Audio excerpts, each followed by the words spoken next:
चल बे गधे, अब जल्दी घर भी चलेगा या यहीं रात करेगा? खाने में तो कोई कसर नहीं छोड़ता, फिर चलने में इतनी कंजूसी क्यों करता है? मर गया रे। इस धोबी ने तो कपड़े लाद लाद कर मेरा कचूमर निकाल दिया है। हे भगवान, मुझे इस धोबी से बचाओ, मुझे इस धोबी से बचा लो भगवान। इस तरह से गधा जब भी बोझा लाद कर आता तो कराहते हुए भगवान को याद करता। एक दिन, ले खा खा खा के तो गैंडा हो गया है, लेकिन काम करने में तेरी नानी मरने लगती है। फटाफट खा ले और चल, कपड़े लेने जाना है।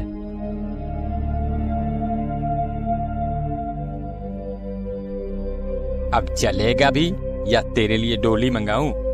चल। हे भगवान, मुझे इस धोबी से बचाओ। यह गधा रोज मुझे सच्चे मन से याद करता है। इसकी भक्ति ने मुझे प्रसन्न कर दिया। अब मुझे इसको दर्शन देना चाहिए। ऐसा सोच भगवान उस गधे के सामने प्रकट हुए। मैं तुमसे बहुत प्रसन्न हूं गधा, कहो क्या बात है? तुम इस तरह से मुझे रोज रोज क्यों ध्यान करते हो? तुम्हारे मन में जो भी कामना है मुझे बताओ, मैं उसे पूरा करने के लिए आया हूं। हाँ, ये कौन आ गया भगवान बनकर? भगवान तो ये हो नहीं सकते। ये जरूर उस धोबी की ही चाल है। ये वही है जो मुझे भगवान बनकर ठगना चाहता है।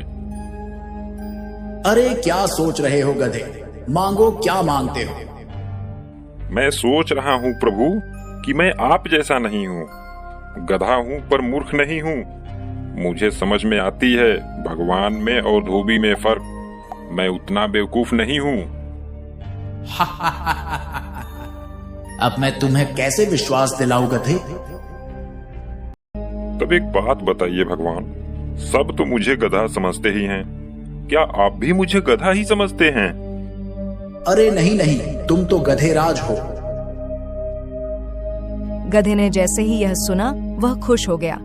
फिर गधे ने कहा, भगवान, मुझे अब इस धरती पर रहने की लालसा नहीं है। मुझे भी अपने साथ स्वर्ग ले चलें प्रभु। मैं तुम्हारे भक्ति से बहुत प्रसन्न हूं गधेराज, ऐसा ही होगा। गधा भी भगवान के साथ स्वर्ग चला गया। भगवान, आपने तो मुझे सच के स्वर्ग में ला दिए। अब तो मैं यहाँ खूब मजे से रहूंगा। हाँ गधेराज, अब से तुम यहाँ खूब आराम से रहो। अब गधा वहां खूब मौज से रहने लगा। बागों में हरी हरी घास खाता और दिन भर घूमता रहता। कुछ दिन बीतते हैं। अब गधे को वहां बहुत अकेला सा लगने लगा था। एक दिन भगवान उसका हाल चाल जानने आए। क्यों गधेराज, दिन तो मौज से बीत रहे हैं ना?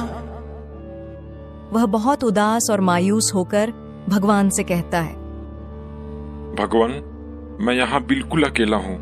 मुझे मेरे साथियों की बहुत याद आ रही है। अगर उन्हें भी आप यहाँ बुला लें तो बहुत अच्छा रहेगा भगवान। जैसी तुम्हारी इच्छा गधेराज, तुम्हारे साथियों को भी बुला लाता हूँ।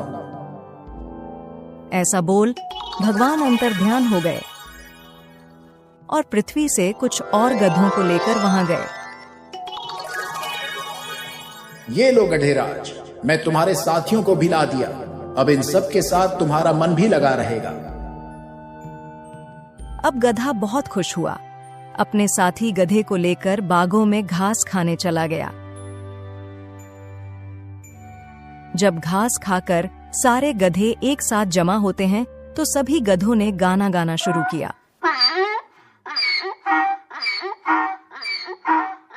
सभी गधों ने अपने आवाज से पूरे स्वर्ग को संगीतमय बना दिया। जब उसकी आवाज से स्वर्ग की शांति भंग होने लगी तो भगवान वहां आए। ये तुम क्या कर रहे हो गधेराज? तुम्हारे कारण स्वर्ग की शांति भंग हो रही है। हम तो गाना गा रहे हैं भगवान। हमारे गाने से मन को शांति मिलती है भगवान। लेकिन गधेराज, यह धरती नहीं स्वर्ग है। और यहाँ आपकी यह ढेचू ढेचू की आवाज नहीं चलेगी। यहाँ रहना है तो तुम्हें अपनी आवाज पर अंकुश लगाना होगा। भगवान, तब तो ये सरासर जास्ती हुई। क्या हमें बोलने का अधिकार नहीं मिलेगा? फिर मैं अपने सुरीली आवाजें किसको सुनाऊंगा? गधेराज, तुम्हारे आवाजों से हमारे ध्यानों में विघ्न पड़ रही है। ये हमारी आखिरी चेतावनी समझो और इस पर अमल करो। भगवान, अगर ऐसी बात है तो मुझे नहीं रहना है यहाँ। हमें हमारे धरती पर भेज दो। वहाँ हम लोग कम से कम आजादी से बोल तो सकते हैं। जैसी तुम्हारी इच्छा गधेराज। जब तुम्हारी इच्छा धरती पर ही जाने को है तो इसमें मैं क्या कर सकता हूँ?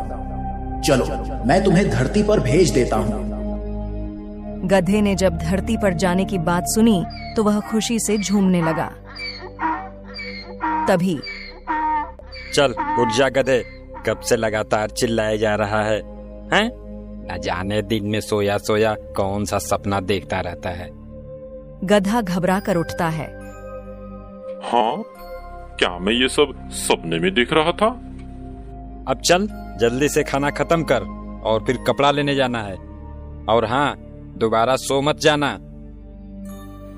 चलो, सपने में ही सही स्वर्ग के दर्शन तो हो गए, लेकिन मुझे स्वर्ग से अधिक प्यारी यह धरती ही है।